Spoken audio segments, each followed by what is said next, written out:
बच्चों की छुट्टी हो गई है, वो अपने पेरेंट्स के साथ घर जा रहे हैं। दो बच्चे जंप कर रहे हैं। कितना खुश लग रहे हैं।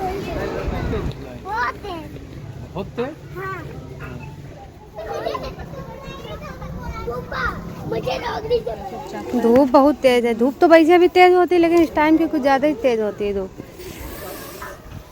स्कूल का वातावरण भी बहुत अच्छा है। और पियो? नहीं पीना। धूप थी, थक गए तो फिर यहीं पेड़ के नीचे खड़े हैं थोड़ा। यहाँ की सोसाइटी देखिए कितनी अच्छी है, उतना ही बुरा रोड। बारिश हो जाती है तो निकलना मुश्किल। गंदगी देखो कितनी है। ये दीन दयाल नगर मोहल्ला है। यहीं पास में शांति हॉस्पिटल भी है। रहने वाले लोग अच्छे हैं, उतनी ही रोड बुरी है।